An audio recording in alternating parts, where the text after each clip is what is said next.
يا أيها الذين آمنوا اذكروا الله ذكرا كثيرا وسبحوه بكرة وأصيلا هو الذي يصلي عليكم وملائكته ليخرجكم من الظلمات إلى النور وكان بالمؤمنين رحيما تحيتهم يوم يلقونه سلام وأعد لهم أجرا كريما يا أيها النبي إنا أرسلناك شاهدا ومبشرا ونذيرا وداعيا إلى الله بإذنه وسراجا منيرا وبشر المؤمنين بأن لهم من الله فضلا كبيرا ولا تطع الكافرين والمنافقين ودع أذاهم وتوكل على الله وكفى بالله وكيلا. السلام عليكم ورحمة الله وبركاته. الحمد لله وحده والصلاة والسلام على من لا نبي بعده حمدا كثيرا طيبا مباركا فيه. സ്നേഹം നിറഞ്ഞ സത്യവിശ്വാസികളെ അള്ളാഹുവിൻ്റെ വിധിവിലക്കുകൾ ജീവിതത്തിൻ്റെ എല്ലാ മേഖലകളിലും കഴിവിൻ്റെ പരമാവധി കാത്തു സൂക്ഷിച്ചു പാലിച്ചുകൊണ്ട് ജീവിക്കണമേ എന്ന് എന്നോടെന്ന പോലെ എവരെയും ഉണർത്തുകയാണ്, വസിയത്ത് ചെയ്യുകയാണ്. അങ്ങനെ ജീവിക്കുന്ന യഥാർത്ഥ അള്ളാഹുവിൻ്റെ അടിമകളിൽ നമ്മൾ എല്ലാവരെയും അള്ളാഹു ഉൾപ്പെടുത്തി അനുഗ്രഹിക്കുമാറാകട്ടെ. പ്രിയമുള്ള സഹോദരങ്ങളെ, സൂറത്തുൽ അഹ്സാബിൻ്റെ ഖുർആൻ ക്ലാസ്സിൽ നമ്മൾ കഴിഞ്ഞ ക്ലാസ്സിൽ 38 മുതൽ 40 വരെയുള്ള വചനങ്ങളാണ് പഠിച്ചത്. നബി സല്ലല്ലാഹു അലൈഹി വസല്ലമ മുഹമ്മദ് നബി നിങ്ങളുടെ ആരുടെയും പിതാവല്ല എന്നിരിക്കെ അദ്ദേഹം എങ്ങനെയാണ് സെയ്ദ് റളിയല്ലാഹുവിൻ്റെ പിതാവാകുന്നത് എന്നും സെയ്ദ് അദ്ദേഹത്തിൻ്റെ പുത്രനാകുന്നത് എന്നും അപ്പോൾ പുത്രൻ വിവാഹം കഴിച്ചവളെ പിതാവ് വിവാഹം ചെയ്തു എന്ന വാദം തികച്ചും നിരർത്ഥകമാകുന്നു എന്നൊക്കെയുള്ള സന്ദേശങ്ങൾ അത് വിശദമായി കഴിഞ്ഞ ക്ലാസ്സുകളിൽ നമ്മൾ വിശദീകരിച്ചിട്ടുണ്ടായിരുന്നു എന്നും അതുപോലെ തന്നെ അതിനുശേഷം വളരെ പ്രധാനപ്പെട്ട ഒരു ആശയമാണ് 40 വചനങ്ങളിൽ ഓർമ്മപ്പെടുത്തിയത്. മുഹമ്മദ് നബി സല്ലല്ലാഹു അലൈഹി വസല്ലമ ലോകത്ത് അവസാന പ്രവാചകനാണ്, ഇനി ഒരു നബി വരാനില്ല, ഖാതമുൻ നബിയാണ് എന്ന വ്യക്തമായി അള്ളാഹു പഠിപ്പിച്ചു. മുഹമ്മദ് നബി 5ഓളം തെളിവുകൾ, അവസാന പ്രവാചകനാണ് മുഹമ്മദ് നബി എന്നതിന് തെളിവായി 5ഓളം കാര്യങ്ങൾ ആയത്തും ഹദീസുകളുടെയും തെളിവുകളുടെ അടിസ്ഥാനത്തിൽ വിശദീകരിച്ചു. ഇതാണ് കഴിഞ്ഞ ക്ലാസ്സിൽ നമ്മൾ പഠിച്ചതിൻ്റെ ചുരുക്കം എന്ന് പറയുന്നത്. ഇനി ആ ഭാഗം നമ്മൾ ഒന്നും കൂടി വായിക്കാനുണ്ട്. ഒരു 3-4 പേജുണ്ട്. അത് എല്ലാവരും വായിച്ചു പഠിക്കണമെന്ന് പ്രത്യേകം ഓർമ്മപ്പെടുത്തുകയാണ്. അതിൽ പ്രധാനപ്പെട്ട പോയിന്റുകൾ നമ്മളത് ശ്രദ്ധിക്കണം. ഇന്ന് നമ്മൾ പഠിക്കുന്നത് ഇൻഷാ അല്ലാഹ് 41 മുതലുള്ള ആയത്തുകളാണ്. പ്രസ്തുത ആയത്തുകൾ നമ്മൾ മുകളിൽ ഓതി കേട്ടിരിക്കുകയാണ്. എന്താണ് അല്ലാഹു സുബ്ഹാനഹു വ തആല 41 മുതലുള്ള വചനങ്ങളിൽ പഠിപ്പിക്കുന്ന സന്ദേശങ്ങൾ? യാ അയ്യുഹല്ലദീന ആമനു, വിശ്വസിച്ചവരെ, ഇദ്കുറുല്ലാഹ്, നിങ്ങൾ അള്ളാഹുവിനെ എന്ത് ചെയ്യുക? അള്ളാഹുവിനെ സ്മരിക്കുവിൻ, അല്ലെങ്കിൽ അള്ളാഹുവിനെ ഓർക്കുവിൻ എന്നാണ് ഓർമ്മപ്പെടുത്തുന്നത്. അള്ളാഹുവിനെ സ്മരിക്കുവിൻ, അള്ളാഹുവിനെ ഓർക്കുവിൻ. ദിക്റൻ കസീറ, ധാരാളമായി അള്ളാഹുവിനെ സ്മരിക്കുക. അധികമായ ഓർമ്മയ്ക്കാണ് ദിക്റൻ കസീറ എന്ന് പറയുന്നത്. ധാരാളമായി, കസീറ ധാരാളമായി ദിക്ർ ചെയ്യുക. വസബ്ബിഹൂഹു, 42-ാമത്തെ വചനം, വസബ്ബിഹു, നിങ്ങൾ അവൻ തസ്ബീഹ്, പരിശുദ്ധിയുടെ കീർത്തനം ചെയ്യുകയും വേണം. ബുക്റത്തൻ, രാവിലെ, വഅസീല, വൈകുന്നേരം. എന്താണ് 2 ആയത്തുകൾ? യാ അയ്യുഹല്ലദീന ആമനു ദിക്റുല്ലാഹ ദിക്റൻ കസീറ വസബ്ബിഹൂഹു ബുക്റത്തൻ വഅസീല. വിശ്വസിച്ചവരെ, നിങ്ങൾ അള്ളാഹുവിനെ സ്മരിക്കുവിൻ ധാരാളമായി, അതുപോലെ കാലത്തും വൈകുന്നേരവും അവന് തസ്ബീഹ്, പരിശുദ്ധിയുടെ കീർത്തനം ചെയ്യുകയും ചെയ്യുക എന്നാണ് ഓർമ്മപ്പെടുത്തിയിട്ടുള്ളത്. ഇവിടെ അല്ലാഹു സുബ്ഹാനഹു വ തആല ഈ ദിക്ർ എന്ന പദത്തിൻ്റെ അർത്ഥം സ്മരിക്കുക, ഓർക്കുക, പറയുക, കീർത്തനം ചെയ്യുക, പ്രഖ്യാപിക്കുക, ഇങ്ങനെ വിവിധ അർത്ഥത്തിൽ വരുന്ന ഒരു വാക്കാണ് ദിക്ർ എന്ന് പറയുന്നത്. മനസ്സുകൊണ്ടും അല്ലെങ്കിൽ വാചികമായിട്ടും അല്ല മനസ്സാ വാച കർമ്മണ അള്ളാഹുവിനെ കുറിച്ചുള്ള ബോധമാണ് യഥാർത്ഥത്തിൽ ദിക്ർ എന്ന് പറയുന്നത്. ഹംദ്, തസ്ബീഹ്, ദുആ, നമസ്കാരം, തക്ബീർ, തഹ്ലീൽ, ധ്യാനം മുതലായവയിലെല്ലാം ഈ ദിക്റുകൾ പ്രകടിപ്പിക്കുക. അതുകൊണ്ട് സാധാരണയായി ദിക്ർ എന്ന് പറയുന്നത് ഇവയെക്കുറിച്ചാണ്. ദിക്റിന്റെ കൂട്ടത്തിൽ പ്രധാനപ്പെട്ടതാണ് തസ്ബീഹും നമസ്കാരവും. നമസ്കാരം ഒരു ദിക്റാണ്. അത് ദിക്റുൽ ഫെയിലിയായിട്ടുള്ളൊരു ദിക്റാണ്. നമ്മൾ സാധാരണ നാവുകൊണ്ടുള്ള ദിക്റുകളുണ്ട്, പ്രവർത്തനങ്ങൾ കൊണ്ട് ദിക്റുണ്ട്, മനസ്സുകൊണ്ട് അള്ളാഹുവിനെ കുറിച്ച് ഓർക്കുകയും സ്മരിക്കുകയും ചെയ്യുന്നതിനെ ആ നിലക്ക് ദിക്ർ എന്ന് പറയും. സൂറത്ത് റൂമിന്റെ 18-ാമത്തെ വചനത്തിലും സൂറത്ത് അൽ അൻകബൂത്തിന്റെ 45-ലുമൊക്കെ വിവരണങ്ങളിൽ വായിച്ചാൽ ധാരാളമായി ദിക്റിനെ കുറിച്ച് പ്രതിപാദിക്കുന്നത് നമുക്ക് കാണാൻ സാധിക്കും. നമുക്ക് ആ വിഷയങ്ങളൊക്കെ അറിയുന്ന കാര്യമാണ്. അള്ളാഹുവിനെ ധാരാളമായി ഓർക്കുക, അവനെ സ്തുതിച്ചുകൊണ്ടിരിക്കുക, ആ സ്തുതി കീർത്തനങ്ങൾ നടത്തിക്കൊണ്ടേയിരിക്കുക. ഇതാണ് അള്ളാഹു ഈ ആയത്തുകളിലൂടെ പഠിപ്പിക്കുന്നത്. ഇവിടെ നമ്മൾ മനസ്സിലാക്കേണ്ടതിൻ്റെ ഭാഷാർത്ഥങ്ങളാണ്. സ്മരിക്കുക, ഓർമ്മിക്കുക, പറയുക, കീർത്തനം ചെയ്യുക, പ്രഖ്യാപിക്കുക എന്നിങ്ങനെയുള്ള പല അർത്ഥങ്ങൾ നമുക്ക് കാണാൻ സാധിക്കും. അതുപോലെ രണ്ടാമത് മനസ്സിലാക്കേണ്ടത് മനസ്സാവാച കർമ്മണ അള്ളാഹുവിനെ കുറിച്ചുള്ള ബോധം നിലനിർത്തുന്നതിനാണ് സാക്ഷാൽ ദിക്ർ എന്ന് പറയുന്നത്. ഹൃദയം കൊണ്ട് അള്ളാഹുവിനെ ഓർക്കുന്നതിനും നാവ് കൊണ്ട് പറയുന്നതിനും അവയവങ്ങൾ കൊണ്ട് പ്രവർത്തിക്കുന്നതും ഫിഅലിയായ ദിക്റുണ്ട്, അതുപോലെ തന്നെ കൗലിയായ ദിക്റുണ്ട്, അതുപോലെ തന്നെ നമ്മുടെ മനസ്സുകളിൽ നടത്തുന്നതും ദിക്റുണ്ട്. ദിക്ർ പ്രകടിപ്പിക്കുന്ന പല രൂപങ്ങളുണ്ട്. അൽഹംദുലില്ലാഹ്, സുബ്ഹാനല്ലാഹ്, അല്ലാഹു അക്ബർ, ലാ ഇലാഹ ഇല്ലല്ലാഹ്. അതുപോലെ ധാരാളം ദിക്റുണ്ട്. ലാ ഇലാഹ ഇല്ലല്ലാഹ് നമ്മൾ രാവിലെ അദ്കാറു സബാഹ്, അദ്കാറുൽ മസാഹിൽ ഒക്കെ നിർവഹിക്കുന്ന ദിക്റുകളുണ്ട്. ഇതൊക്കെ അള്ളാഹുവിനെ സ്മരിക്കുകയും ഓർക്കുകയും ചെയ്യണം. അതുപോലെ തന്നെ നമസ്കാരം അള്ളാഹുവിനുള്ളൊരു ദിക്റാണ്, പ്രവൃത്തിയാണ്.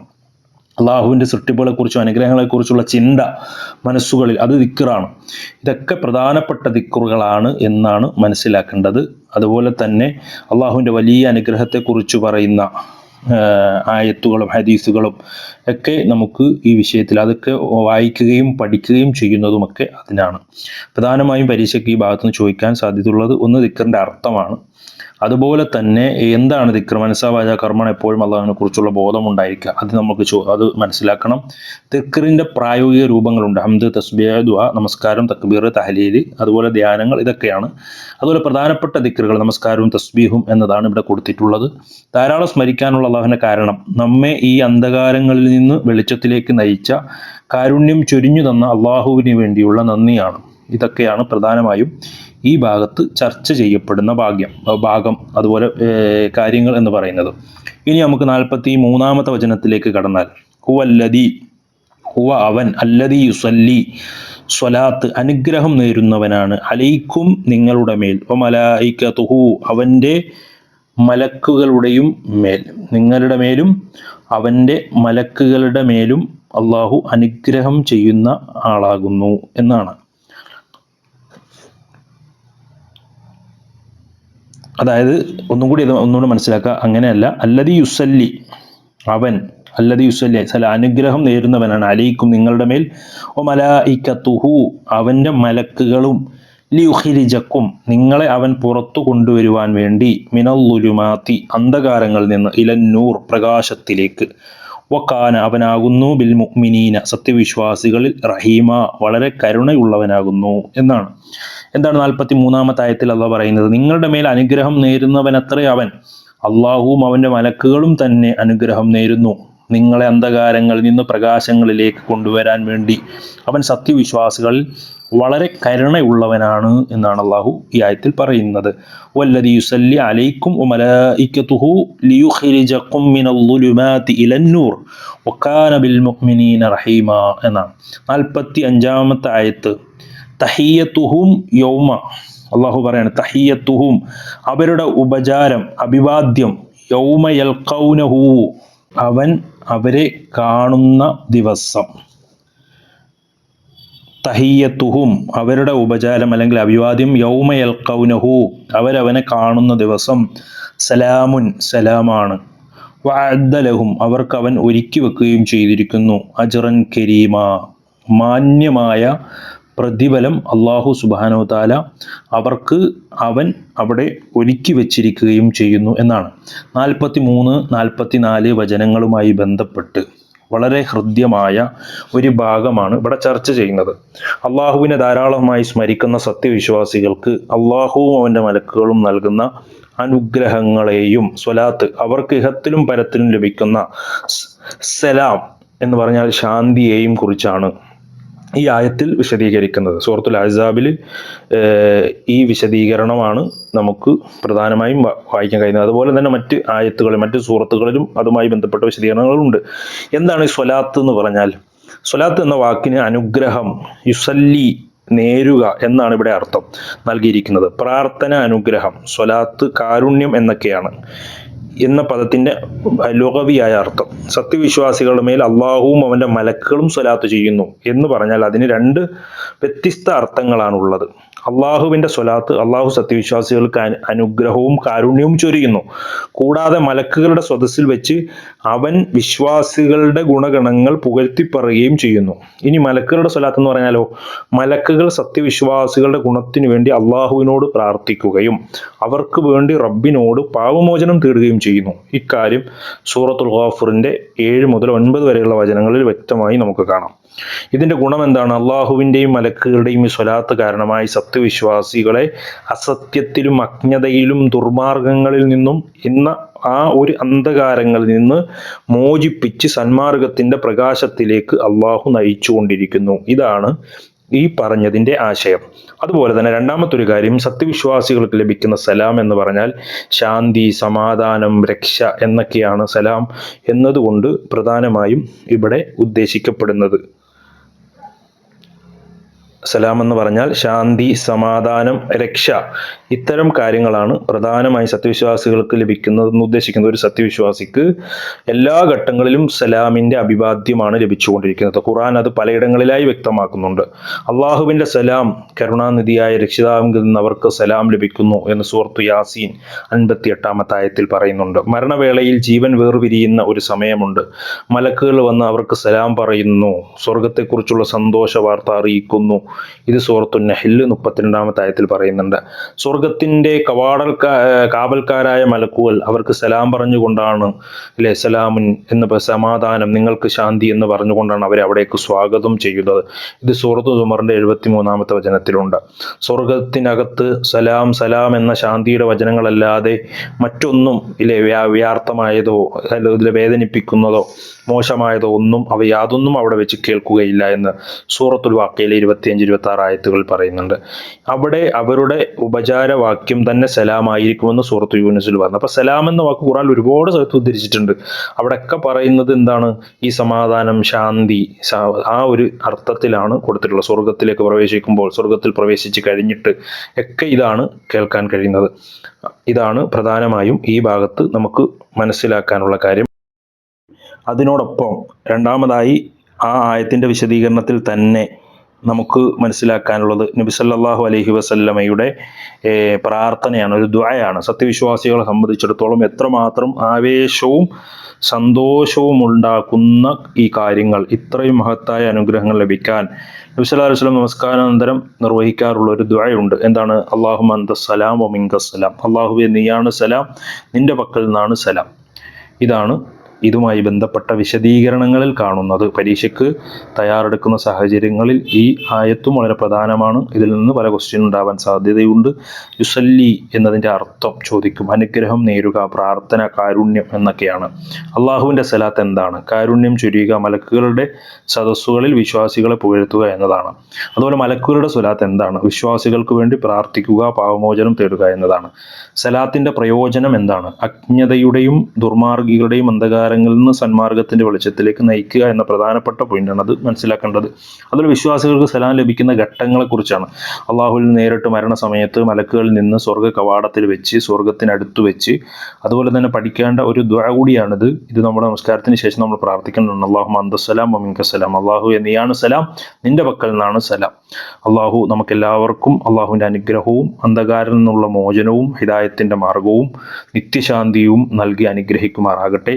ഇൻഷാ അല്ലാഹ് നമുക്ക് അടുത്ത വചനങ്ങളിലേക്ക് കടക്കാം. ഇപ്പോൾ നമ്മൾ പഠിച്ചത് ഇപ്പോൾ നമ്മൾ പഠിച്ച ആയത്ത് എന്ന് പറഞ്ഞത്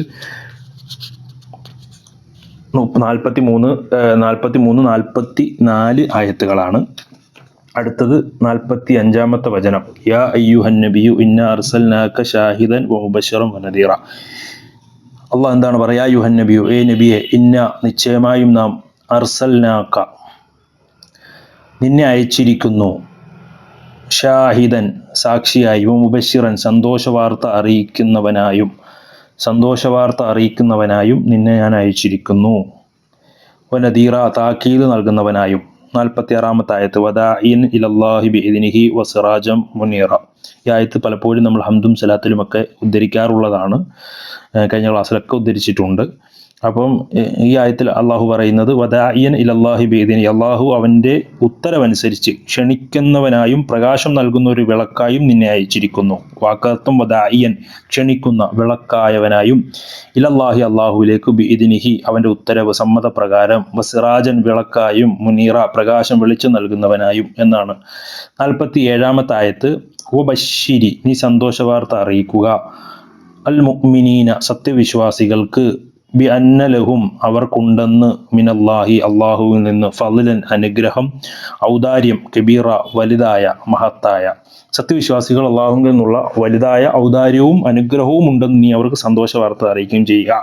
എന്നിട്ട് അള്ളാഹു പറയണം വലാ തുതിഅ നീ അനുസരിക്കുകയും അരുത്, അൽ കാഫിരീന അവിശ്വാസികളെ, വൽ മുനാഫിക്കീന കപടവിശ്വാസികളെയും അനുസരിക്കുകയും ചെയ്യരുത്. വിട്ട് തള്ളിക്കളയുകയും ചെയ്യുക. അതാഹും അവരുടെ ശല്യത്തെ, ഉപദ്രവത്തെ, സ്വൈര്യക്കേടിനെ. വതവക്കൽ നീ വരമേൽപ്പിക്കുകയും ചെയ്യുക, അലല്ലാഹി അള്ളാഹുവിൻ്റെ മേൽ, വഖഫാ ബില്ലാഹി അള്ളാഹു തന്നെ മതിയായവനാണ്, വക്കീല ഭരമേൽപ്പിക്കപ്പെടുന്നവൻ അല്ലെങ്കിൽ ഭരമേൽക്കുന്നവൻ എന്ന അർത്ഥത്തിലാണ്. അള്ളാഹു 3 ആയത്താണ് ഇവിടെ പ്രധാന, 4 ആയത്താണ്, 45, 46, 47, 48. ഈ ആയത്തുകളിലൂടെ അള്ളാഹു സുബ്ഹാനഹു വതആല ഒരുപാട് കാര്യങ്ങൾ വിശദീകരിക്കുന്നുണ്ട്. മുഹമ്മദ് നബി സല്ലല്ലാഹു അലൈഹി വസല്ലമ പ്രവാചകനെ ലോകത്തിലേക്ക് റസൂലായി നിയോഗിച്ചതിൻ്റെ പ്രധാനപ്പെട്ട ഉദ്ദേശങ്ങളും അവിടുത്തെ മഹത്തായ പദവികളും കർത്തവ്യങ്ങളുമാണ് ഈ വചനങ്ങളിലൂടെ വ്യക്തമാക്കുന്നത്, ചൂണ്ടിക്കാണിക്കുന്നത്. ഇത് പ്രവാചകന്റെ പദവികളും കർത്തവ്യങ്ങളും നമുക്ക് മനസ്സിലാക്കാനും കൂടി കഴിയുന്ന ഒരു വചനമാണ്. ഒന്നാമതായി പറഞ്ഞത് സാക്ഷി എന്നാണ്, ഷാഹിദ് എന്ന വചനമാണ്. നബി തൻ്റെ സമുദായത്തിൻ്റെ മേലൊരു സാക്ഷിയാണ്. ഇതിന് 3 തലങ്ങളുണ്ട് സാക്ഷി എന്ന് പറയുന്നത്. സമുദായത്തിൻ്റെ സ്ഥിതികൾ കൃത്യമായി വീക്ഷിക്കുക, അള്ളാഹുവിൻ്റെ നിയമനിർദ്ദേശങ്ങൾ സമുദായം എത്രത്തോളം പാലിച്ചു എന്നതിനെക്കുറിച്ച് അന്ത്യനാളിൽ ഖിയാമത്ത് നാളിൽ സാക്ഷ്യം വഹിക്കുക, ജീവിതത്തിൻ്റെ നാനാതുറകളിലും ആചാരാനുഷ്ഠാനങ്ങളിലും സമുദായത്തിന് മുൻപിൽ ഒരു മാതൃകാ സാക്ഷിയായി ജീവിച്ചു കാണിച്ചു കൊടുക്കുക. ഇതാണ് അതിൻ്റെ അർത്ഥം. രണ്ടാമത്തെ ഒരു പദം മുബശ്ശിറൻ എന്നാണ്, സന്തോഷവാർത്ത അറിയിക്കുന്നവൻ. അള്ളാഹുവിൻ്റെ കൽപ്പനകൾ അനുസരിച്ച് ജീവിക്കുന്ന സജ്ജനങ്ങൾക്ക്, നല്ലവരായ ആളുകൾക്ക് പരലോകത്ത് ലഭിക്കാനുള്ള സ്വർഗത്തെക്കുറിച്ചുള്ള, പുണ്യങ്ങളെക്കുറിച്ചുള്ള സന്തോഷവാർത്ത നൽകുക എന്നതാണ് രണ്ടാമത്തെ കർത്തവ്യം. അതുപോലെ തന്നെ മറ്റൊന്ന് നദീറ എന്നാണ്, താക്കീതുകാരൻ. അള്ളാഹുവിനെ ധിക്കരിക്കുന്ന ദുർജനങ്ങളായ, അള്ളാഹുവിൽ നിന്ന് വരാനിരിക്കുന്ന കഠിനമായ ശിക്ഷയെക്കുറിച്ച്, അതിൻ്റെ ഭവിഷ്യത്തുകളെക്കുറിച്ച്, അതിൻ്റെ വേദനകളെക്കുറിച്ച് മുന്നറിയിപ്പ് നൽകി അവരെ ഭയപ്പെടുത്തിക്കൊണ്ട് അവരെ നന്മയിലേക്ക് നയിക്കുക എന്ന അർത്ഥത്തിലാണ്. അതുപോലെ തന്നെ 4-മത്തത് അള്ളാഹുവിലേക്ക് ക്ഷണിക്കുന്നവൻ, വദാഇയൻ ഇലല്ലാഹ് എന്ന് പറഞ്ഞാൽ അള്ളാഹുവിൻ്റെ കൽപ്പനകളെ അനുമതി അനുസരിച്ച് ജനങ്ങളെ ജീവിതത്തിലേക്ക് ക്ഷണിക്കുകയും, അതായത് പൂർണ്ണമായ തൗഹീദിൻ്റെയും അഥവാ ഏകദൈവ വിശ്വാസത്തിൻ്റെ, അള്ളാഹുവിൻ്റെ വഹദാനിയത്തിൻ്റെ, സന്മാർഗത്തിൻ്റെ നേരായ പാതയിലേക്ക് ജനങ്ങളെ ക്ഷണിക്കുക എന്ന അർത്ഥത്തിലാണ്.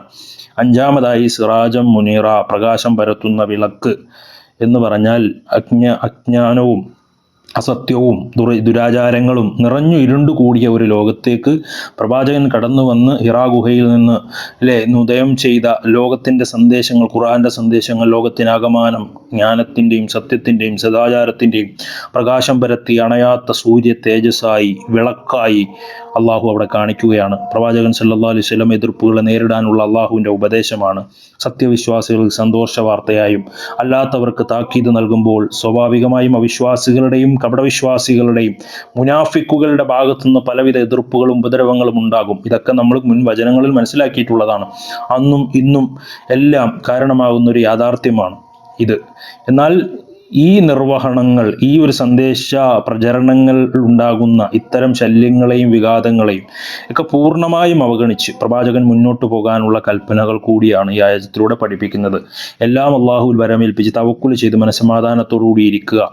നബി സല്ലല്ലാഹു അലൈഹി വസല്ലമ നബിയെ മാതൃകയാക്കുന്ന എല്ലാ ഇസ്ലാമിക പ്രബോധകന്മാരും ഇക്കാലത്ത് പ്രധാനമായും നമ്മളൊക്കെ ഓർമ്മിച്ചിരിക്കേണ്ട ഒരു വചനം കൂടിയാണ് ഇത് എന്ന് പറയുന്നത്. വളരെ പ്രധാനപ്പെട്ട കുറേ പോയിന്റുകൾ പരീക്ഷയ്ക്ക് ചോദിക്കാൻ സാധ്യതയുണ്ട്. ഷാഹിദ് എന്താണ് അതിൻ്റെ അർത്ഥം? സമുദായത്തിൻ്റെ മാതൃകയായും അതുപോലെ തന്നെ അന്ത്യനാളിൽ അവർക്ക് സാക്ഷിയായും, മുബശ്ശിറൻ ജനങ്ങൾക്ക് സ്വർഗത്തെക്കുറിച്ചുള്ള സന്തോഷ വാർത്ത നൽകുന്നവൻ, നദീർ ദുർജനങ്ങൾക്ക് നരകശിക്ഷയെക്കുറിച്ച് താക്കീത് നൽകുന്നവൻ, ദാഇയൻ ഇലല്ലാഹ് അള്ളാഹുവിൻ്റെ അനുമതിയോട് തൗഹീദിലേക്ക് ക്ഷണിക്കുന്നവൻ, സിറാജൻ മുനീറ അജ്ഞതയുടെ ഇരുട്ടകറ്റാൻ വന്ന പ്രകാശം പരത്തുന്ന വിളക്ക്.